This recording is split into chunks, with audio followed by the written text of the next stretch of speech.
Assalamualaikum warahmatullahi wabarakatuh. Di video ini kita akan membahas tentang gambaran ilmu ekonomi. Di perkuliahan kita sudah setengah membahas dari bagian materi ini, cuman saya akan membahas dari awal ya. Nah, jadi apa sih ilmu ekonomi itu? Nah, secara umum ilmu ekonomi adalah ilmu yang mempelajari bagaimana cara mengalokasikan sumber daya yang terbatas untuk memenuhi kebutuhan manusia yang terbatas. Nah, jadi masalah ekonomi itu kan adalah intinya kelangkaan, di mana ada trade off atau perbedaan antara, keinginan kita dengan sumber daya tersedia. Nah, bagaimana supaya, kita tetap kita tetap, bisa memenuhi kebutuhan kita tetap bisa, mendapatkan kepuasan yang maksimum dengan, segala keterbatasan. Nah, itu adalah yang dipelajari di dalam ilmu ekonomi. Nah, ini ada beberapa contoh persoalan ekonomi secara makro, ya, secara kita lihat nih, Indonesia sedang ada masalah ekonomi apa ya, kita bisa bilang pengangguran Indonesia masih cukup tinggi, misalnya inflasi di beberapa bulan terakhir itu dirasakan harga-harga yang sedang meningkat untuk kebutuhan pangan misalnya. Kemudian pertumbuhan ekonomi, ada kemiskinan, defisit anggaran pemerintah, ada penawaan uang, dan masalah, energi. Nah, ini merupakan, hal yang sering dibahas dalam makroekonomi. Kemudian ini ada beberapa, indikator makroekonomi di Indonesia. Nah, jadi kita bisa bilang tadi ya, pertumbuhan ekonomi melambat atau, cepat pertumbuhannya kita bisa lihat dari data persentase pertumbuhan ekonomi. Atau misalnya kita bisa bilang inflasi itu semakin tinggi dari tahun ke tahun. Nah, itu kita atas dasar data.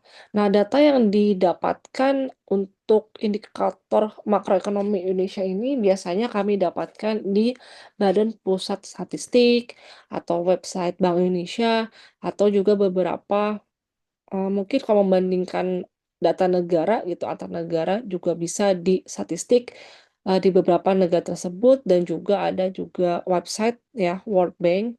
Nah, itu juga adalah salah satu database untuk data-data, makroekonomi.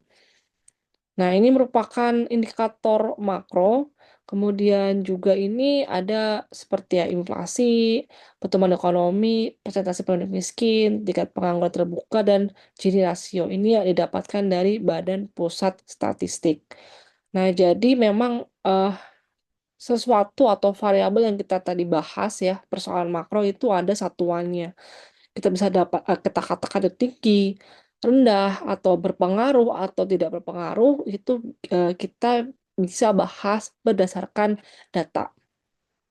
Nah, kemudian di sini, balik lagi ke dalam tadi masalah ilmu ekonomi, kemudian sumber atau inti masalah adalah kelangkaan. Nah, maka kita harus melakukan kegiatan ya, kegiatan ekonomi. Nah, pelaku ya, sumber daya yang kita bilang tadi langka itu ya, sumber daya itu terdiri dari sumber daya apa aja sih? Ya ada sumber daya alam, sumber daya manusia, sumber daya modal, gitu. Nah, kita sebut sumber daya alam yang kita bisa mungkin bilang tanah atau laut, nah itu adalah sumber daya alam. Kita juga punya kita sebagai manusia ya, itu adalah sumber daya manusia. Kita pergi bekerja sebagai pegawai di suatu perusahaan gitu. Kita mendapatkan upah dari pekerjaan tersebut, kita merupakan sumber daya manusia. Kemudian perusahaan tersebut juga membutuhkan selain bahan, mentah misalnya, mereka juga butuh, gedung, peralatan. Nah, itu kita bisa, katakan sebagai sumber daya modal. Nah, kegiatan kita, ya, pelaku ekonomi dalam menghasilkan sesuatu tersebut atau barang, itu merupakan proses produksi. Nah, input-input seperti sumber daya alam, sumber daya manusia, sumber daya modal, merupakan input yang kita sebut sebagai faktor produksi. Nah, kita punya input atau faktor produksi, kemudian kita memproduksi barang tersebut dan menghasilkan barang-barang tersebut. yang terdiri dari barang barang dan jasa gitu ya, kita sebut dengan komoditas.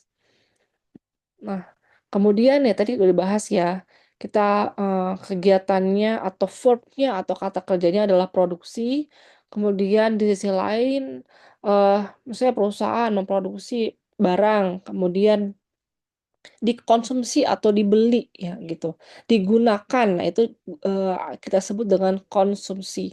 Pelakunya disebut konsumen gitu. Verb-nya consume ya, konsumsi. Nah, lanjut, nanti kita bahas lagi tadi ya, yang disebut dengan kelangkaan adalah, masalah ekonomi yang selalu ada, di mana, adanya keinginan manusia tidak terbatas menyebabkan sumber daya yang ada sangat tidak mencukupi. Kemudian karena adanya kelangkaan kita melakukan pilihan, ya karena sumber daya langka, maka semua masyarakat menghadapi masalah dalam memutuskan apa yang akan diproduksi dan bagaimana membagi antara masyarakat tersebut, gitu. Oleh karena itu kita sebagai individu ekonomi juga harus membuat suatu keputusan. Misalnya asumsinya kita ada banyak pilihan, ya. Kita kerucutkan menjadi 2 pilihan lah. Nah, 2 pilihan itu kita harus memilih antara A atau B. Ketika kita memilih A, maka kita mengorbankan B gitu, seolah membayar biaya pilihan atas dasar kita memilih A. Nah, itu adalah disebut dengan opportunity cost. Nah, jadi setiap kali kita membuat pilihan karena adanya kelangkaan, kita harus membayar opportunity cost. Nah, opportunity cost ini bukan berarti, biaya yang kita selalu keluarkan, ya bisa berbentuk ya kita mengeluarkan uang, tapi juga bisa disebut, diukur dengan biaya pengorbanan. Nah, ini adalah contohnya, misalnya seorang anak kecil mempunyai uang Rp100. Nah, pilihannya dia bisa membeli ada permen ya atau coklat. Nah, masing-masing permen dan coklat itu kan punya harga ya, punya harga.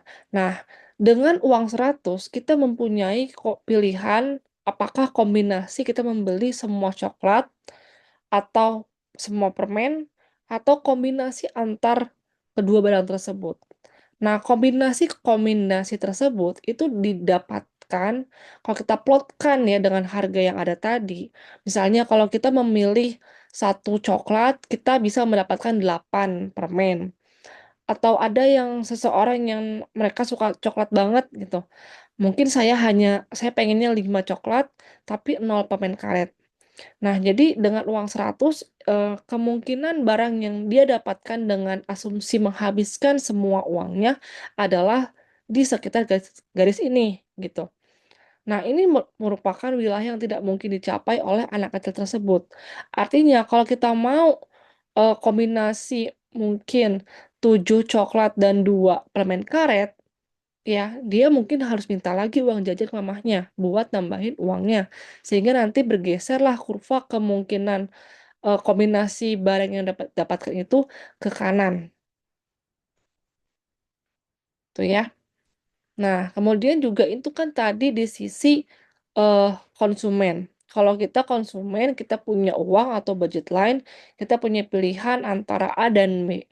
Nah, kalau, sebagai produsen, pastinya kan dia melakukan produksi. Nah, keterbatasannya adalah terbatasnya modal, dan bagaimana, modal ini atau kombinasi input dapat digunakan sehingga dapat menghasilkan keuntungan yang maksimal. Nah, kita bisa lihat kombinasi antara, sejumlah barang yang bisa diproduksi oleh perusahaan tersebut, itu disebut dengan production possibility frontier atau kurva kemungkinan produksi. Nah, production possibility frontier adalah suatu garis batas kemungkinan produksi yang dapat dihasilkan suatu negara atau perusahaan dengan menggunakan seluruh faktor produksi, eee, atau sumber daya secara full capacity hanya untuk menghasilkan 2 macam barang saja. Oke. Nah, di sini juga sama konsepnya seperti kurva yang sebelumnya. Jadi ada, titik-titik di luar kurva, ada titik-titik di sepanjang, kurva, dan juga ada di dalamnya ya, dan kemiringan kurva KKP. Nah, di sini nih, sama seperti prinsip, pilihan antara coklat dan permen tadi, kalau ini suatu perusahaan punya pilihan ya, saya mau berapa dapat menghasilkan komputer dan mobil untuk, jika kita asumsinya menggunakan semua input yang ada. Kita punya kombinasi A dan C, di mana kalau di A kita bisa menghasilkan 700, buah mobil dan 2.000 komputer atau 2.200 komputer dan 600 mobil. Nah, jadi kemungkinan produksinya bisa sepanjang kurva tersebut, ya. Kalau di kurva D bisa nggak nih perusahaan menghasilkan, ya antara 900 mobil dengan 3.000 komputer. Di kurva ini tidak bisa, cuman kalau mau nanti meningkat gede, ya berarti, perusahaan tersebut harus meningkatkan kapasiti perusahaannya dengan menambah modal, tuh. Kemudian di B, nah dengan modal yang ada, B bisa menghasilkan 300 mobil dan 1.000 komputer. Namun perusahaan akan memilih antara A dan C karena di sini B berarti tidak menggunakan sumber daya secara maksimum, gitu ya. Nah, kemudian, tadi kalau misalnya kita ingin, ekspansi, kita ingin menghasilkan barang yang lebih banyak, ya otomatis kita harus meningkatkan input. Nah, peningkatan input ataupun perubahan harga input itu akan menggeser kurva kemungkinan produksi ke atas atau ke bawah. Jika misalnya, harga, input produksi komputer gitu lebih murah atau mungkin, perusahaan dapat teknologi terbaru untuk menghasilkan komputer lebih efisien, maka akan menggeser kurva yang tadinya di biru sini menjadi condong, lebih, eee, tinggi untuk komputer. Nah, kalau kedua input produksi untuk, mobil dan juga komputer itu berubah, kedua-duanya itu bisa juga sejajar. Nah, ini kan nggak sejajar ya pergeserannya. Nah, ini adalah contoh pergeseran keluar karena teknologi baru. Teknologi yang lebih, eee, canggih ya, sehingga dapat membantu perusahaan dalam menghasilkan produksi lebih cepat dan lebih murah. Oke, bentuk KKP yang cembung terhadap titik asal menunjukkan biaya imbangan yang semakin besar dengan semakin banyaknya barang X yang dihasilkan. Nanti mungkin kita akan, bahas ini lebih lanjut. Nah, kemudian, balik lagi ke persoalan ekonomi ya, gitu. Sehingga untuk bagaimana kita memenuhi kebutuhan yang tidak terbatas dengan sumber daya yang terbatas adalah kita harus memikirkan pertanyaan utama dalam ekonomi, yaitu berarti nih, ya kita harus memproduksi barang apa aja gitu, dan berapa jumlahnya. Nah, jadi kita dapat menjawab pertanyaan ini, ya dengan mengalokasikan sumber daya, ya alokasi sumber daya. Jadi setiap perekonomian harus membuat mekanisme untuk membuat keputusan pada persoalan persoalan alokasi sumber daya. Kemudian, dengan metode apa barang dan jasa tersebut dihasilkan? Ya, jadi yang pertama adalah what to produce, yang kedua adalah, eee how, ya, metode apa, kemudian adalah, for whom, ya kan, untuk siapa, gitu kan. Bagaimana penawaran dan barang-barang dialokasikan di antara anggota masyarakat, ini merupakan pertanyaan yang dapat dijawab dengan atau pembahasan di ekonomi mikro. Nah, kemudian ada pertanyaan lainnya, kalau misalnya Eee, di, ekonomi makro yang kita bahas soal tadi pengangguran, pertumbuhan ekonomi. Nah, itu pertanyaannya adalah lebih ke, apakah sumber daya suatu negara dimanfaatkan sepenuhnya? Misalnya, apakah atau sebagian menganggur atau terbuang percuma? Ini kan sumber daya manusianya. Kemudian misalnya kita ada pertanyaan, apakah daya beli berkurang karena inflasi? Kemudian juga misalnya, apakah kapasitas perekonomian untuk menghasilkan barang dari waktu ke waktu itu bertambah atau tetap? Nah, itu adalah contoh pertanyaan dalam ekonomi makro. Oke, lanjut ya. Nah, ini ekonomi sebagai ilmu sosial karena kita mempelajari perilaku manusia atau individu. Jadi dalam ekonomi kita melihat tadi konsumen, produsen secara individu. Kemudian secara makroekonomi kita melihat individu-individu tersebut dalam jumlah agregat ya, kemudian perusahaan-perusahaan bukan perusahaan A atau perusahaan B, tapi mereka banyak perusahaan. Nah, itu kita bahas dalam makroekonomi. Nah, dalam berpikir, ya dalam mengkaji masalah-masalah sosial, kita harus mempunyai pandangan. Nah, pandangan dalam ekonomi, ya itu ada 2, yaitu pernyataan positif atau pernyataan normatif. Nah, di sini pernyataan positif bukan berarti apakah harus pernyataan positif dan negatif ya, karena pernyataan atau kalimat negatif itu bisa jadi adalah pernyataan positif dalam ekonomi. Contoh, ya di sini adalah kita baca dulu, pernyataan positif berkaitan dengan apa yang terjadi, apa yang akan terjadi atau mungkin sudah terjadi.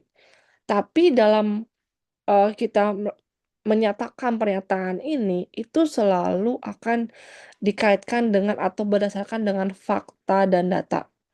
Ya, contoh kita bisa bilang inflasi, triwulan di Indonesia gitu ditunjukkan dengan nilai 3% yang menunjukkan bahwa inflasi itu ada di ranah yang aman.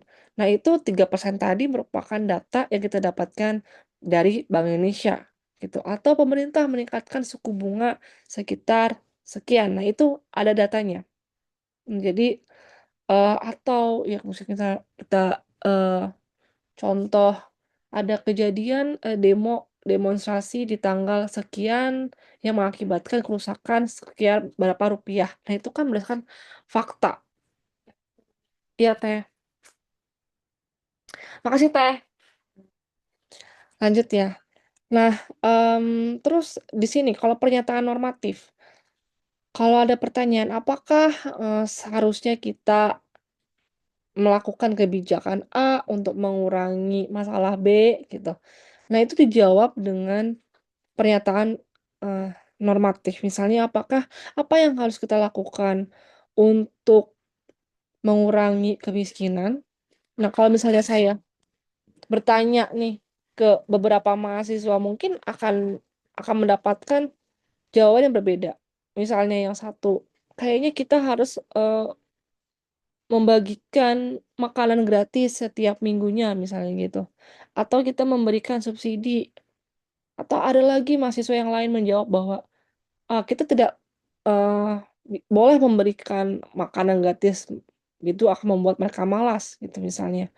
Harusnya lapangan pekerjaan ditingkatkan atau pendidikan ditingkatkan. Nah, itu, eee, perbedaan jawaban tentang apa yang seharusnya terjadi didasarkan dengan, norma atau, pandangan yang kalian anut gitu, yang kalian yakini kebenarannya. Itu merupakan pernyataan normatif, ya, terkait pada sistem filsafat, kebudayaan, atau agama. Oke. Nah, jadi, kita nih dalam berpikir ilmiah atau menyatakan suatu fakta dan data itu berdasarkan tadi ya, positif atau normatif. Misalnya tadi pertanyaannya apakah penyebab kemiskinan suatu negara, apakah pengaruh pajak terhadap konsumsi dan daya beli masyarakat? Nah, bagaimana nih kita membahas atau menjawab 2 pertanyaan ini, apakah positifkah atau normatifkah? Gitu. Nah jadi ya, jadi ini tadi ya, berarti ini positif. Kalau sini ya tadi, kalau pertanyaan sebelumnya, bagaimana untuk mengurangi kemiskinan?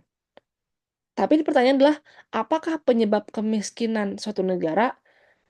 Kalau berdasarkan data kita bisa katakan, penyebab kemiskinan suatu negara adalah peningkatan pajak misalnya 1000%. Nah, itu sudah ada kan, ada datanya gitu. apakah sudah terjadi gitu. Misalnya penyebab krisis ekonomi tahun 98 adalah A, B, C. Nah, itu adalah kita menjawab tentang dengan pernyataan positif. Kalau di sini, apakah pemerintah sebaiknya memberi uang pada orang miskin? Ada yang jawab iya atau tidak. Tuh, iya karena memang perlu pendapatan untuk membeli bahan-bahan pokok, tidak karena itu akan membuat mereka tidak bekerja. Nah, itu dijawab oleh pernyataan normatif gitu. Oke. Nah, jadi kita sebagai eh, seseorang ya seorang ekonom ya. Ekonom itu adalah seseorang yang belajar ekonomi gitu. Seorang ahli ekonom. Kita nggak harus menjadi seorang ahli ekonomi ya untuk berpikir ilmiah karena kita sebagai manusia yang dihadapkan dengan pilihan-pilihan yang ada, kita harus berpikir rasional. Nah, dalam menjawab pernyataan atau pertanyaan yang tadi sebelumnya kita bahas, itu kan kita harus berpikir kan, berpikir ilmiah. Berpikir ilmiah dengan, melakukan pernyataan positif atau normatif, kemudian kita juga melakukan metode pendekatan ilmiah, nah tadi. Nah, kita harus mengumpulkan bukti-bukti atau teori-teori yang ada sehingga menyimpulkan, "Oh, berarti kebijakan A adalah kebijakan yang tepatkah untuk masalah ini? Oh, apakah saya harus, melakukan A atau B?" Nah, itu kan kita berpikir ilmiah ya. Nah, kemudian kita juga tadi ya, saya bilang ada teori. Nah, teori itu terdiri dari sejumlah definisi dengan jelas dan menentukan variabel-variabel yang digunakan. Nah, ini ada kata-kata variabel, silakan kalian catat ya, apa sih variabel tuh? Kemudian kita juga melakukan sejumlah asumsi. Tadi kalau kalian aware nih saya ada bilang, asumsikan asumsikan kita mempunyai 2 pilihan, A dan B. Padahal kita pilihannya kan banyak sekali. Tapi untuk menyederhanakan kenyataan yang ada di luar sana, kemudian kita ingin berpikir ilmiah dalam kelas, kita melakukan suatu berpikir ilmiah bareng-bareng, kita berdasarkan teori dan kita menggunakan sejumlah asumsi. Misalnya kita seseorang ada 2 pilihan. Tadi anak kecil mempunyai uang 100, asumsikan dia mempunyai pilihan antara coklat dan permen, itu merupakan kita menggunakan asumsi. Ya, kemudian teori tentang KKP di mana ada kombinasi antara, 2 jumlah barang yang dapat diproduksi atau dihasilkan dengan menggunakan input yang maksimum, mengasumsikan ada 2 barang. Nah, itu adalah asumsi. Kemudian ada juga menggunakan satu atau lebih hipotesis dan juga, adanya terkandung peramalan.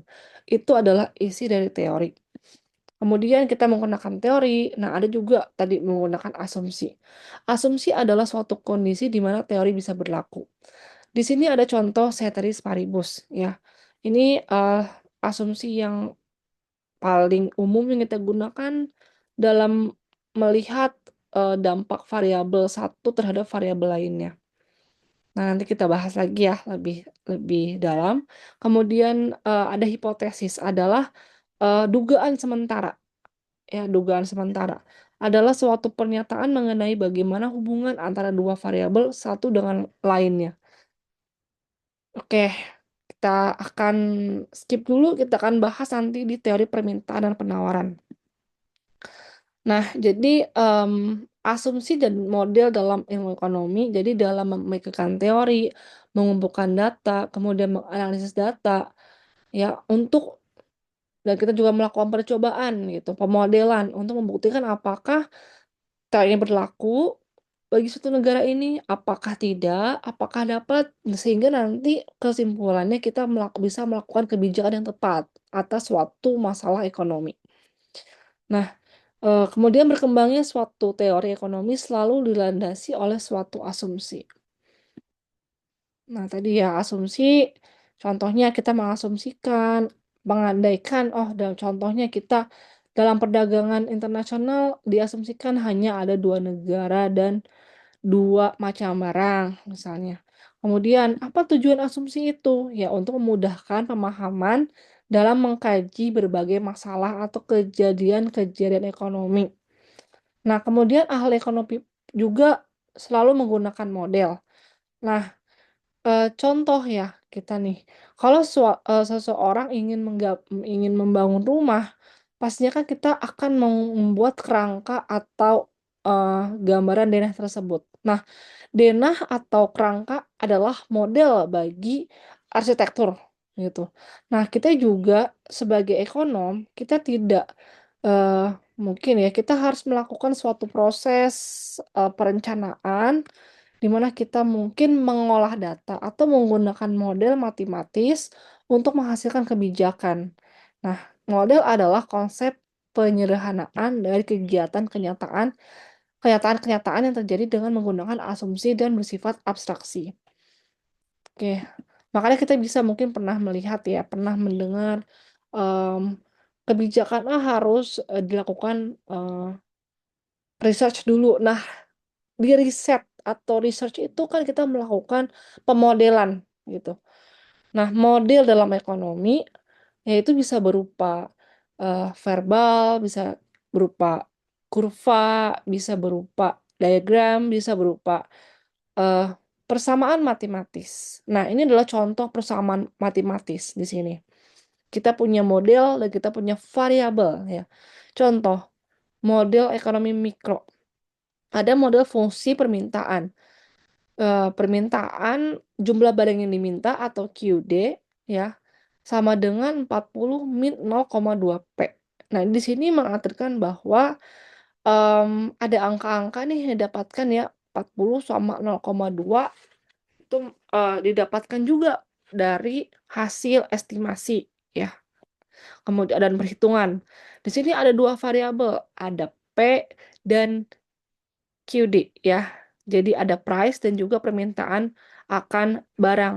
Nah di sini, si model ini dari sisi minnya juga menunjukkan bahwa price atau harga berpengaruh negatif terhadap permintaan dan P ini di sini diposisikan sebagai variabel eksogen.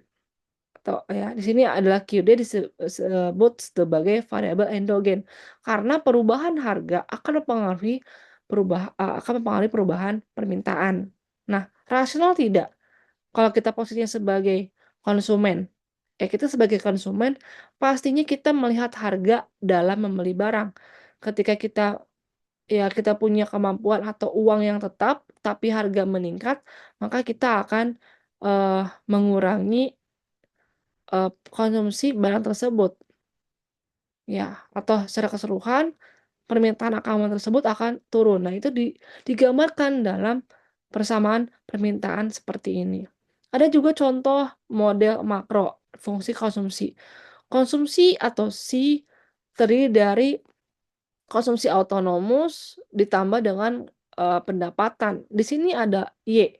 Y dalam makro menunjukkan pendapatan ya, pendapatan. Jadi semakin tinggi pendapatan, itu semakin tinggi juga konsumsi seseorang tersebut. Nah, itu adalah sedikit contoh dari model ya. Kita bisa, eee, menyimpulkan atau menjabarkan model tersebut tanpa menulis definisi ya tadi ya. Jadi ini apa artinya, ini apa artinya gitu. Dilihat dari sisi ini positif atau negatif dan ini juga, variabel apa. Nah, jadi ngomongin variabel, apa itu variabel? Jadi dari tadi kita ngomongin kemiskinan, ngomongin coklat, ngomongin, kebijakan, itu adalah variabel. Jadi kita menggunakan variabel gitu. Dan ya kita melihat bagaimana dampak misalnya kebijakan A atau kebijakan okelah masuk ya, kebijakan fiskal atau moneter terhadap pertumbuhan ekonomi. Kebijakan fiskal adalah variabel, pertumbuhan ekonomi adalah variabel. Berarti semua hal di sini ya adalah variabel, manusia adalah variabel, populasi adalah variabel, berapa jumlahnya, ya juta jiwa, nah itu adalah satuan variabel. Nah contoh kita ngomongin variabel ya. Atau variabel atau berubah adalah suatu besaran yang mempunyai nilai yang mungkin berbeda. Misalnya kita ngomongin telur, telur ya, ya barang lah gitu ya. Nah, jadi setiap hari harga telur itu akan naik turun misalnya. Oh, satu butir berapa? 1 kilo 40.000, besok 1 kilo 35.000. Nah, itu adalah kita bisa list per data hari ini, data berapa kilogram, itu adalah satuan dari variabel. Nah, kemudian variabel dibagi menjadi ya variabel eksogen dan juga variabel endogen. Variabel endogenus adalah variabel yang diterangkan dalam satu teori. Jadi kalau kita tuh intinya adalah ingin melihat bagaimana pengaruh variabel eksogenus terhadap variabel endogen gitu. Variabel endogen adalah variabel endogen adalah variabel yang diterangkan dalam teori, sedangkan variabel eksogenus adalah variabel yang mempengaruhi variabel endogen. Tetapi variabel ini sendiri ditentukan oleh pertimbangan yang terdapat di luar teori tersebut. Ini nggak usah dibawa pusing ya, ini hanya 2 kalimat ini, cuman kalian bisa cari kalimat apa yang bisa memudahkan kalian dalam memahami apa itu definisi variabel eksogen dan variabel endogen. Ya, kita akan nanti bahas terus sehingga nanti kita tahu aplikasinya bagaimana. Oke, ini ya, contoh ada variabel eksogen dan endogen. Misalnya, harga apel pada suatu hari tertentu ditentukan oleh beberapa hal. Salah satu di antaranya adalah cuaca. Nah, berarti kan cuaca mempengaruhi apel. Nah, itu cuaca adalah variabel eksogen karena dia mempengaruhi. Yang dipengaruhi adalah variabel endogen, itu harga apel. Tuh. Kemudian, variabel juga dapat berupa stok dan flow. Ya, jadi bisa bisa berubah, memiliki dimensi waktu, dan juga tetap. Nah, mungkin itu sampai di sini ya untuk pembahasan gambaran ilmu ekonomi. Ini banyak sekali ya yang harus kita bahas, nanti mungkin di pertemuan selanjutnya. Nanti pertemuan selanjutnya akan membahas tentang, teori permintaan, penawaran, dan keseimbangan pasar ya. Silakan dibaca, bukunya, buku pengantar ilmu ekonomi ya, siapapun author-nya silakan diperdalam lagi untuk gambaran ilmu ekonomi. Baiklah, sampai sekian, video hari ini. Terima kasih.